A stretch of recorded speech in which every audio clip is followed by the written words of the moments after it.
Mental health. Assalamu alaikum, it's me Hasnain Sardar and welcome to my channel Digital Nan. If you are watching me for the first time, then I would like to ask you to like, subscribe and click the bell icon if and only if you like my content. आज का हमारा topic है mental health issues और उसके factors. वैसे एक बात तो माननी पड़ेगी, डिप्रेशन बहुत रेसिस्ट है। हमेशा टीएचए के समीर को यहाँ बहरिया टाउन की शान को आता है। कभी इस तरह नहीं हुआ कि चीचा वतनी के अब्दुल शकूर को या मलिया के अब्दुल मजीद ने ये शिकायत की हो कि उसे डिप्रेशन है। Depression is not basically a fashion disease. Depression itself is actual disease. जिस तरह किसी के स्टमक का इश्यू है, किसी के परमानेंट हेडेक है, इसी तरह डिप्रेशन भी एक डिजीज है जिसके प्रॉपर ट्रीटमेंट है, प्रॉपर इसकी कंसल्टेशन है।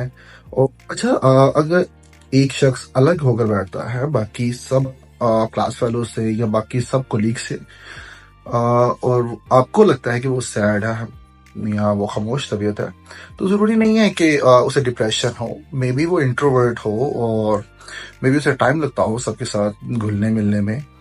सो डिप्रेशन समटाइम्स कुछ इस तरह के लोगों में भी होता है जो बहुत हंस रहे होते हैं, बहुत खुश होते हैं। सो डिप्रेशन डिटर्मिन करने के लिए एक प्रोफेशनल बंदा ही उसको डिटर्मिन कर सकता है कि आया इस शख्स को डिप्रेशन का इशू है या नहीं है। ये एक सर्वे है जिसके अकॉर्डिंगली 3.2% अमेरिकन चिल्ड्रन वो डायग्नोज हुए हैं फ्रॉम डिप्रेशन। और उनके डिप्रेशन जो है वो लॉन्ग टर्म भी हैं, इवन कि वो एडल्टहुड तक उनमें रहे हैं। And while depression was long seen as an adult problem, researchers now know that even के एक 2 साल के बच्चे को भी डिप्रेशन हो सकता है। खैर, अगर ये सर्वे पाकिस्तान में किया जाता तो तादाद काफी कम आती। हाँ, उसकी रीजन ये नहीं है कि पाकिस्तान में डिप्रेशन बहुत कम है। उसकी रीजन ये है कि अभी तक इतनी अवेयरनेस ही नहीं है कि पता चल सके कि ये किसी को डिप्रेशन है। अभी तक people can't even distinguish among depression and anxiety and panic attacks. कुछ लोग सर दर्द को भी डिप्रेशन कंसीडर कर लेंगे जो ओवर सेंसिटिव होते हैं, and so called literate people. और कुछ जिनको डिप्रेशन है भी, वो अपना डिप्रेशन जाहिर नहीं करेंगे कि सोसाइटी मजाक उड़ाएगी। जिस तरह कहा जाता है चैरिटी बिगिंस एट होम, इसी तरह डिप्रेशन का स्टार्ट भी हमेशा घर से होगा। कंपैरिजन बहुत नॉर्मल चीज। God made our cousins so that our parents may compare us with them, but अब तो world is a global village. अब तो सब लोग एक दूसरे को जानते हैं।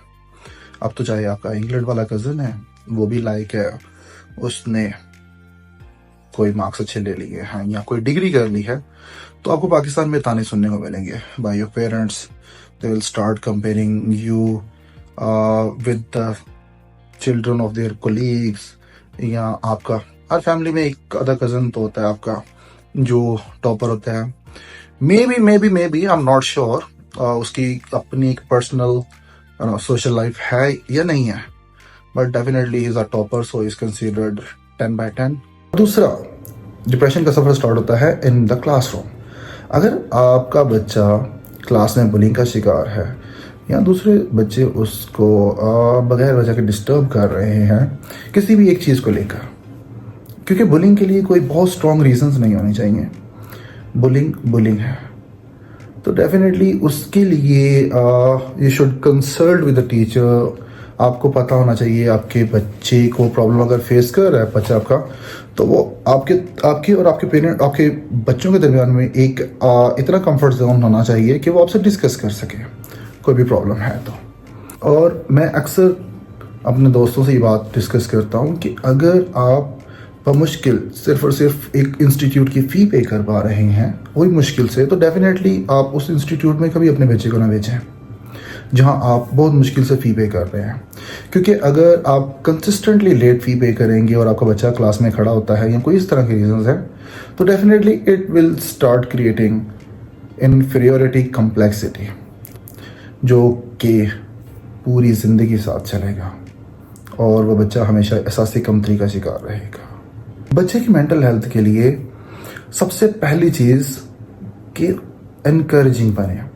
देखिए, हर बार 10/10 मार्क्स लेना या हर बच्चे का 10/10 मार्क्स लेना पॉसिबल नहीं है। सो बी कंफर्टेबल विद दैम। अक्सर पेरेंट्स नहीं हम तो कंफर्टेबल है, कंफर्टेबल कहना और होना that is a huge difference. तो इतने आप कंफर्टेबल हों और इतने इनकरेज हों कि अगर आपके बच्चे के मार्क्स कम आते हैं, maybe your child is having some other talents, तो आपको वो देखना चाहिए। और इतने आप इनकरेजिंग हो कि अगर उसको बाहर कोई प्रॉब्लम है भी है तो वो आपसे डिस्कस कर सके easily. And one thing, learn to forgive them so that they may learn to forgive themselves and others. अगर आप बच्चों को माफ़ करना नहीं सिखाते हैं तो वो ना तो खुद को माफ़ कर सकेंगे और ना ही दूसरों को। I don't say to spoil your kid. जहां आपको लगे कि इसकी ये फरमाइश पूरी नहीं होनी चाहिए, सो ग्रेसफुली से नो। डेफिनेटली हमें एक अच्छी जनरेशन चाहिए, ना कि वो जो कि हर चीज़ पे हाँ सुनने की आदि हो, और ना ही वो जो हर चीज़ पे उनको पता हो कि इनकार ही होना है। क्योंकि अगर आप हर चीज़ में इनकार करेंगे तो definitely they will be discouraged, और अगर आप हर चीज़ में उनको यस करेंगे तो उससे रिजल्ट ये होगा, they will not learn how to handle rejection. So this is the content that I wanted to share with you. If you like this video, then like, subscribe and click the bell icon. Thank you.